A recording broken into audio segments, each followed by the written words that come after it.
আসসালামু আলাইকুম। Technique easy এডুকেশনের পক্ষ থেকে আপনাদের সবাইকে জানাচ্ছি আন্তরিক শুভেচ্ছা এবং অভিনন্দন। প্রিয় শিক্ষার্থীরা, চলে আসলাম আরও একটা নতুন পর্ব নিয়ে। সপ্তম অধ্যায় অসীম ধারা। এই অধ্যায়টির গুরুত্বপূর্ণ এমসিকিউগুলোকে আমরা 9টি টাইপে বিভক্ত করেছি। প্রতিটি টাইপে থাকা এমসিকিউগুলো আমরা সমাধান করছি ধারাবাহিকভাবে। আর সেই ধারাবাহিকতায় আজকের এই পর্বে আমরা টাইপ 5 অসীম ধারার প্রথম পদ ও সাধারণ অনুপাত নির্ণয় সংক্রান্ত যে এমসিকিউগুলো বিগত বছরগুলোতে বিভিন্ন বোর্ডে এসেছে, আমরা আজকের পর্বে সেগুলো সমাধান করব ইনশাআল্লাহ। সবার প্রথমে আমরা যদি এই প্রশ্নের কাছে যাই, এখানে আমাদের বলা হলো সাধারণ অনুপাতের মান নিচের কোনটি হলে কোনো অসীম গুণোত্তর ধারার অসীমতক সমষ্টি নির্ণয় করা সম্ভব। এখানে যে মানগুলো দেওয়া আছে এগুলোর মধ্যে কোন মানটা সাধারণ অনুপাত হলে অসীমতক সমষ্টি নির্ণয় করা সম্ভব, সেটি হচ্ছে -0.5।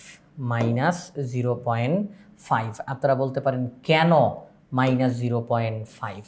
তার কারণ হচ্ছে আমরা জানি অসীমতক সমষ্টি নির্ণয় করতে গেলে সাধারণ অনুপাতকে মডুলাসের ভিতরে লিখতে হয়, আর মডুলাস লেস দেন 1 হতে হয়। আর মডুলাস লেস দেন 1 হতে হয়। আর মডুলাস লেস দেন 1 হতে হয়। সেই ক্ষেত্রে এই আর এর মান আমরা যদি -2 বসাই, দেখেন আপনাদেরকে দেখাই, আর এর মান -2 বসাইলে -2 মডুলাস লেস দেন 1, এটা কি সঠিক?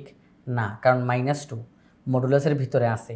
যদি মডুলাসকে উঠাই দেই, একটু খেয়াল করেন, -2কে যদি মডুলাস করা হয় তখন কি বের হবে? শুধু 2 বের হবে না? বলেন, শুধু 2 বের হবে না? -2কে মডুলাস করলে মাইনাস চিহ্ন বের হবে? হবে না, তাহলে 2 বের হবে। তাহলে বলেন 2 লেস দেন 1, এটা কি সঠিক?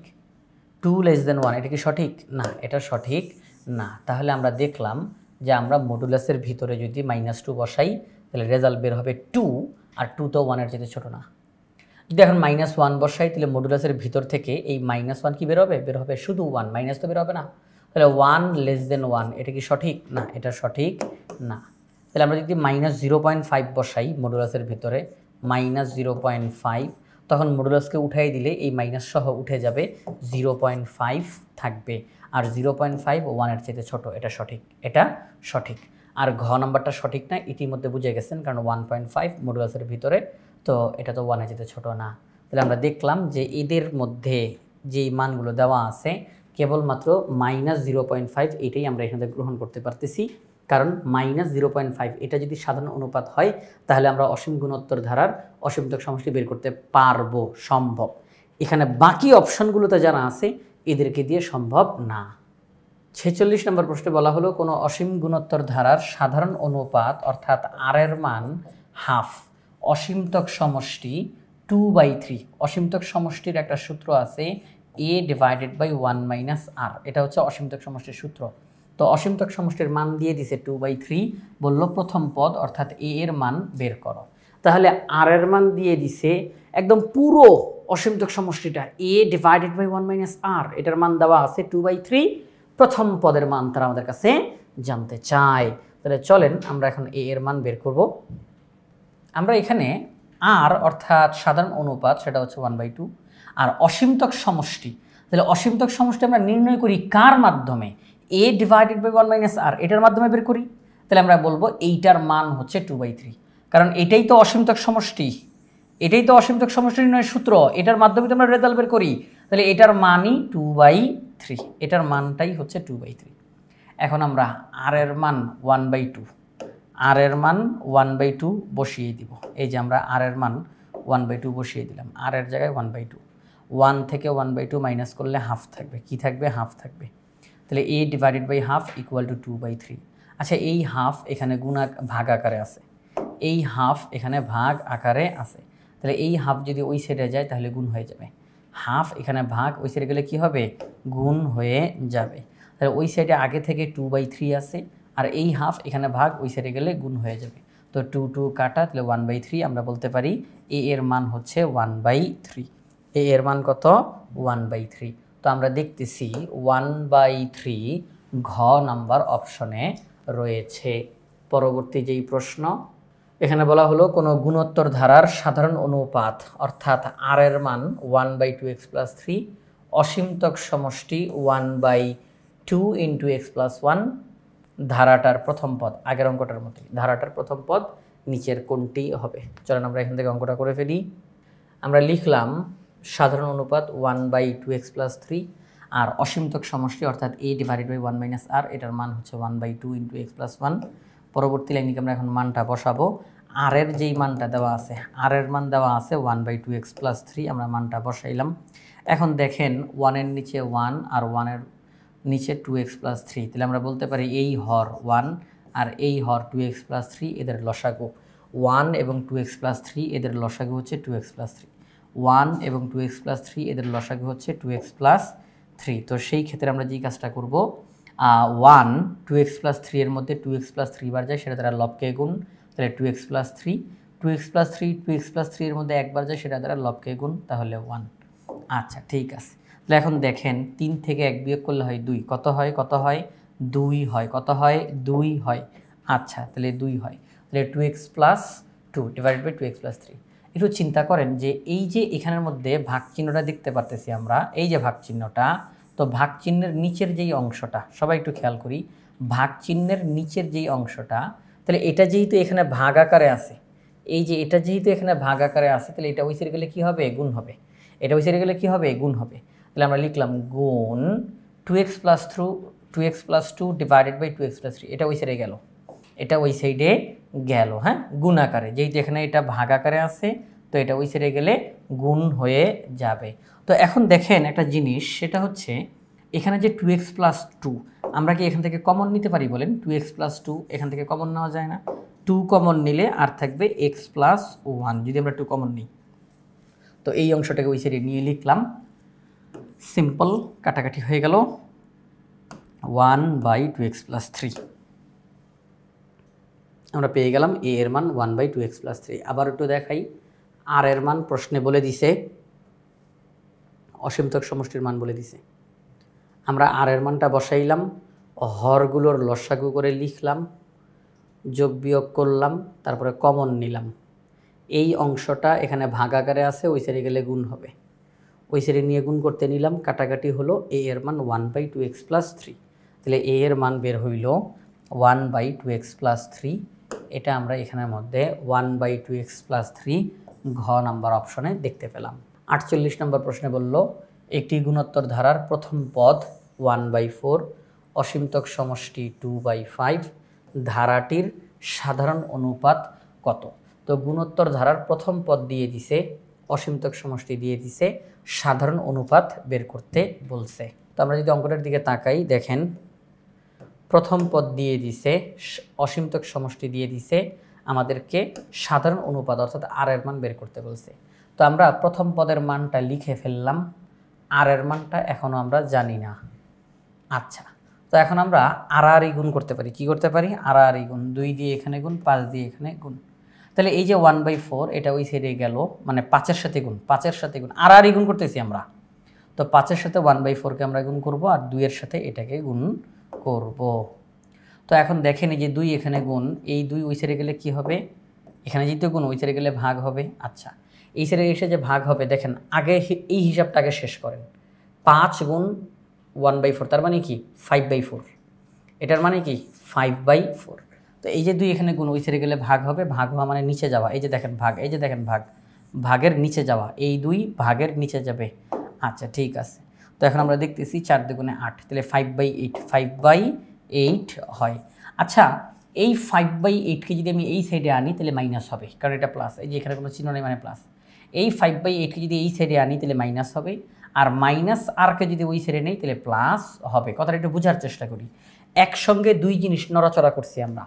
5/8 এখানে প্লাস আকারে আছে, তাহলে এই সাইডে আসলে হবে মাইনাস, আর মাইনাস আর এটা ওই সাইডে গেলে হয়ে যাবে প্লাস আর। তাহলে 1 - 5/8 = r। তো এখন পরবর্তী লাইনে যাই, সেটা হচ্ছে 1 এর নিচে মনে 1 আছে, হরগুলোর লসাগু করলাম, তাহলে ক্যালকুলেশন করে আর এর মান 3/8। আর এর মান কত? 3/8 বের হলো। 3/8 এখানে গ নাম্বার অপশনে রয়েছে। এবার 49 নম্বর প্রশ্নতে যাই আমরা। 49 নম্বর প্রশ্নে বলা হয়েছে, একটি গুণোত্তর ধারার প্রথম পদ 1/3, অসীমতক সমষ্টি 5/6, ধারাটার সাধারণ অনুপাত কত? তো আমরা প্রথম পদ লিখে ফেললাম, অসীমতক সমষ্টিটাও লিখে ফেললাম। এখন প্রথম পদের মানটা বসাই দিব, প্রথম পদের মানটা বসাই দিব, ঠিক আছে, আর কোনো কাজ নাই। হুবহু আগের অঙ্কটার মতো, হুবহু আগের অঙ্কটার মতো। আমরা এখন আড়াআড়ি গুণ করতে পারি। এই 6 দিয়ে এটার সাথে গুণ আর 5 দিয়ে এটার সাথে গুণ। তো 3 দিয়ে 6কে কাটলে 2 হয়, কত হয়? 2 হয়।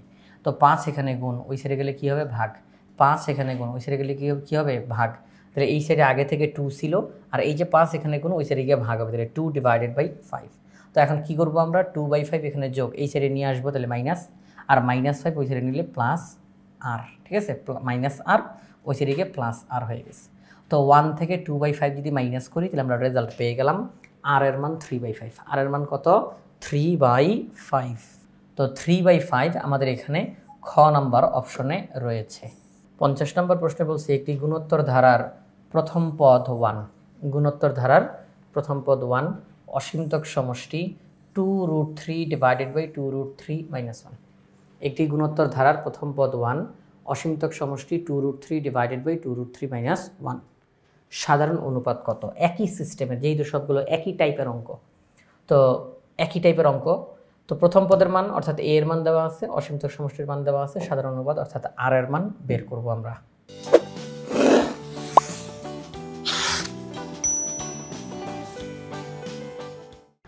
আমরা লিখে নিলাম যে প্রথম পদ হচ্ছে 1, অসীমতক সমষ্টির মান হচ্ছে এটা। তো প্রথম পদের মান এ এর জায়গাতে মানটা বসাই দিলাম, এ এর জায়গাতে মানটা বসাই দিলাম। এখন আমরা আগের অঙ্কের মধ্যে আর গুণ করব। এটা দিয়ে 1কে গুণ, এই যে দেখেন আপনারা সবাই, এই যে এটা দিয়ে 1কে গুণ, আর 2√3 দ্বারা এটাকে গুণ। তাহলে 2√3 দ্বারা যদি গুণ করি, তাহলে 2√3 × 1 - আর, আর 1 দ্বারা যদি এটাকে গুণ করে দিলে এটাই হবে। 1 দ্বারা যদি এটাকে গুণ করে দিলে এটাই হবে। আচ্ছা, ঠিক আছে। তো দেখেন 2√3 এখানে গুণ আকারে আছে, 2√3 এখানে গুণ আকারে আছে, এটা ওই সাইডে গেলে ভাগ হবে। 2√3 এখানে গুণ, ওই সাইডে গেলে ভাগ হবে। এখন আমরা যেই কাজটা করব, এই অংশটা সবাই একটু খেয়াল করি, এই অংশটা সামনে প্লাস চিহ্ন। তো আমি যদি এইটাকে এই পাশে আনি, তাহলে মাইনাস হয়ে যাবে। এটাকে এই পাশে আনলে মাইনাস হয়ে যাবে, আর মাইনাস আর ওই সাইডে গেলে প্লাস আর হয়ে যাবে, আগের অঙ্কের মতোই। তো এখন আমরা হরগুলোর লসাগু করতে পারি। হরগুলোর লসাগু করলাম, 1 এটার মধ্যে 2√3 বার যায়, এটা দ্বারা লবকে গুণ, আর এটার মধ্যে একবার যায়, 1 দিয়ে লবকে গুণ, যা আছে তাই লিখবো। তবে ঘটনা হইছে সামনে যেহেতু মাইনাস চিহ্ন আছে, হ্যালো, সামনে যেহেতু মাইনাস চিহ্ন আছে, তো আমরা যদি এটা এখন বসাইতে যাই, তাহলে প্লাসে মাইনাসে মাইনাস, মাইনাসে মাইনাসে প্লাস। আবারও বলতেছি 2√3 মধ্যে একবার যায়, 1 দিয়ে লবকে গুণ, তাহলে যা আছে তাই বসবে। তবে সামনে যেহেতু মাইনাস চিহ্ন আছে, তাহলে প্লাসে মাইনাসে মাইনাস, মাইনাসে মাইনাসে প্লাস। ঠিক আছে, আমাদেরকে এই জিনিসের দিকে খেয়াল রাখতে হবে। ঠিক এই মুহূর্তে এটা বাদ পড়ে যাবে, 1/2√3 রয়ে যাবে। তাহলে আমরা বলতে পারি আর এর মান 1/2√3। আর এর মান কত? 1/2√3। তাহলে 1/2√3 ক নাম্বার অপশনে রয়েছে, এটি হচ্ছে সঠিক উত্তর। 51 নম্বর প্রশ্ন বলছে 4/5⁷ - 2/5⁶ প্লাস 1/5 মাইনাস ... অসীম গুণোত্তর ধারাটির সাধারণ অনুপাত নিচের কোনটি? তো অসীম গুণোত্তর ধারা তো তারা প্রশ্নে বলেই ফেলছে, এখন সাধারণ অনুপাত জানতে চাইছে। সাধারণ অনুপাত বের করার সূত্র হচ্ছে, নিয়ম হচ্ছে দ্বিতীয় পদকে প্রথম পদ দ্বারা ভাগ করতে হয়। তাহলে আমরা দ্বিতীয় পদ -2/5⁶ এটাকে আমরা ভাগ করব প্রথম পদ দ্বারা 4/5⁷। আচ্ছা, -2/5⁶ এই ভাগটা উল্টেলে গুণ হবে, তাহলে ভাগের পরে যারা আছে তারা উল্টায়া যাবে। 2 4-এর মধ্যে 2 বার যায়। এইবার একটু বুঝার চেষ্টা করি, 5⁶ মানে কি? 5 এটা 6 বার গুণ আকারে আছে, 5 গুণ 5 গুণ 5 গুণ, অর্থাৎ এরকম 5 মোট 6টা আছে, গুণ আকারে 6 বার আছে। আর এখানে 5⁷ মানে কি? 5 গুণ আকারে 7 বার আছে। এখানে 5 আছে 6 বার, আর এখানে 5 আছে 7 বার। কাটাকাটি করা যায় কি না? হ্যাঁ, এখানে 5 যে 6 বার আছে, তো এই 6টা 5 এখান থেকে কাটাকাটি যাবে, তাহলে আর একটা 5 রয়ে যাবে। অনুগ্রহ করে সবাই কথাটা বোঝার চেষ্টা করি। 5⁶ মানে 5 মোট 6 বার গুণাকারে আছে, আর 5⁷ মানে 5 মোট 7 বার গুণাকারে আছে। তাহলে এখানে আছে 6 বার, এখানে আছে 7 বার, কাটাকাটি করা যায়। তো তাহলে আমরা যদি একটা একটা করে কাটতে থাকি দেখবো এখানের 6টা 5, এখান থেকেও 6টা 5 বাদ হয়ে যাবে, একটা 5 শুধু রয়ে যাবে, কারণ এখানে তো 7টা, এখানে তো 7টা, তো কাটাকাটি তো করবো আমি 6টা, একটা তো রয়ে যাবে, তাহলে একটা 5 রয়ে যাবে। তাহলে আমরা দেখলাম সামনে মাইনাস চিহ্ন, উপরে আছে 5 আর নিচে আছে 2। তাহলে দ্বিতীয় পদকে প্রথম পদ দ্বারা ভাগ করলে -5/2 বের হয়, এটি হচ্ছে সাধারণ অনুপাত। তাহলে -5/2 ক নাম্বার অপশনে রয়েছে। পরবর্তী প্রশ্ন, কোন গুণোত্তর ধারাটির সাধারণ অনুপাত 3? এখানে বলে দিয়েছে সাধারণ অনুপাত 3 নিচের কোন গুণোত্তর ধারাটার। 4টা গুণোত্তর ধারা তারা দিল, বলল নিচের কোন গুণোত্তর ধারাটির সাধারণ অনুপাত 3। তাহলে যার সাধারণ অনুপাত 3 হবে আমরা সেই ধারাটাকেই এই হিসাবের মধ্যে নিব, তাকেই আমরা এখন বলবো যে এটা সঠিক উত্তর। তো আমরা যদি এখানের মধ্যে একটু তাকাই, একদম নর্মাল একটা অঙ্ক, গ নাম্বারটার দিকে একটু তাকান তো। দ্বিতীয় পদকে প্রথম পদ দিয়ে ভাগ করেন, 9কে 3 দিয়ে ভাগ করেন, 9কে 3 দিয়ে ভাগ করলে 3 হয়। 27কে 9 দিয়ে ভাগ করেন, 27কে 9 দিয়ে ভাগ করলে 3 হয়। তাহলে গ নাম্বারটা হচ্ছে সঠিক উত্তর। তাহলে যেহেতু আমরা এমসিকিউ সমাধান করতেছি, এখানে তো সময় নষ্ট করা যাবে না। আপনি পরীক্ষার হলে প্রত্যেকটা সেকেন্ড আপনার জন্য অত্যন্ত গুরুত্বপূর্ণ। 4টা অপশনের দিকে তাকাই, এখানের মধ্যে দেখা যাচ্ছে যে 9কে 3 দিয়ে ভাগ করলে 3 হয়ে যায়, 27কে 9 দিয়ে ভাগ করলে 3 হয়ে যায়। তাহলে আমরা বলতে পারি সাধারণ অনুপাত 3 হচ্ছে এই গুণোত্তর ধারাটার। গ নম্বর অপশনটা হচ্ছে সঠিক উত্তর। 53 নম্বর প্রশ্ন আমাদেরকে জিজ্ঞাসা করা হলো 0.23 পৌনপুনিক এই সংখ্যাটির গুণোত্তর ধারার সাধারণ অনুপাত কত। দেখেন 0.23 পৌনপুনিক, এটার মানে কি 2 এর উপরে পৌনপুনিক, 3 এর উপরে পৌনপুনিক। এটার মানে হলো যে এটা বারে বারে লিখতে হবে, বারে বারে লিখতে হবে। 0.232323 চলবে চলবে চলবে, এটা শেষ নাই। পৌনপুনিক মানে পৌনপুনিকটা যার উপরে থাকবে সেই সংখ্যা বারে বারে লিখবো, তবে এটা শেষ হবে না, এটা চলতেই থাকবে। তো আমরা এটাকে একটু ভেঙে লিখলাম। আমাদেরকে বললো সাধারণ অনুপাত কত, তাহলে এটাকে আরও ভেঙে লেখা দরকার। কারণ সাধারণ অনুপাত বের করতে হলে আমাদেরকে প্রথম পদ, দ্বিতীয় পদ, তৃতীয় পদ একটা ধারাতে আগে রূপান্তর করতে হবে। তো পৌনপুনিক কয়টা অঙ্কের উপরে ছিল? 2টা অঙ্কের উপরে। আমি তাহলে প্রথমে 2টা অঙ্ক লিখলাম, যোগ, এবার দশমিক দিয়ে, যেহেতু আমি 2টা অঙ্ক লিখে ফেলছি এই জন্য আমি 2টা শূন্য দিব। এরপর আমি আবার সেই 2 3 লিখব, যোগ, এবার আমি দশমিক দিয়ে, যেহেতু ইতিমধ্যে দশমিকের পরে 4টা অঙ্ক লিখে ফেলছি তাহলে 4টা শূন্য দিব। এবার আবার সেই 2 3 প্লাস ডট ডট ডট, এইভাবে করে চলবে। এইভাবে করে এটা চলতেই থাকবে চলতেই থাকবে, এটা শেষ নেই, চলতেই থাকবে। তো দেখেন 0.232323 ডট ডট ডট, এটাকে আমরা ভেঙে এরকম 3টা পদে লিখলাম। কমপক্ষে 3টা পদে রূপান্তর করবই করব। আচ্ছা, তো এখন যেহেতু এটা ধারাতে রূপান্তর হয়ে গেছে, তো সাধারণ অনুপাত জানতে চাই, দ্বিতীয় পদকে প্রথম পদ দ্বারা ভাগ করব। দ্বিতীয় পদকে প্রথম পদ দ্বারা ভাগ করব। তো এই যে আমরা এখানে সেটা লিখে ফেললাম, দ্বিতীয় পদকে প্রথম পদ দ্বারা ভাগ করব। যদি আমরা দ্বিতীয় পদকে প্রথম পদ দ্বারা ভাগ করি রেজাল্ট আসে 0.01। ক্যালকুলেটর দিয়ে আপনারা করে ফেলবেন, রেজাল্ট আসবে 0.01। ঠিক আছে, তাহলে আমরা এটার রেজাল্ট হিসেবে 0.01, যেটা আমাদের গ নাম্বার অপশনে রয়েছে। 54 নম্বর প্রশ্ন যদি তাকাই, একই রকমের প্রশ্ন। 0.523 পৌনপুনিক, 5 এর উপরে পৌনপুনিক, 2 এর উপরে পৌনপুনিক, 3 এর উপরে পৌনপুনিক। বলল এই যে সংখ্যাটা দেওয়া আছে, হ্যাঁ, এই যে সংখ্যাটা এখানের মধ্যে আমরা দেখতে পাচ্ছি, এটা হতে প্রাপ্ত গুণোত্তর ধারার সাধারণ অনুপাত তারা জানতে চায়। সাধারণ অনুপাত আমাদেরকে বের করতে হবে। তাহলে আমরা এখন এই সংখ্যাটাকে ভেঙে ধারাতে রূপান্তর করব, সেখান থেকে সাধারণ অনুপাত বের করে ফেলব। তো দেখেন আমরা সেটা লিখে ফেললাম যে এই যে 0.523 পৌনপুনিক, তো এটিকে যদি 523 পৌনপুনিক, তাহলে এই 3টা অঙ্ক বারে বারে লিখবো, বারে বারে লিখবো। আমরা কমপক্ষে 3বার লিখবো, 1বার 2বার 3বার লিখলাম। এবার ভেঙে ভেঙে লেখার পালা।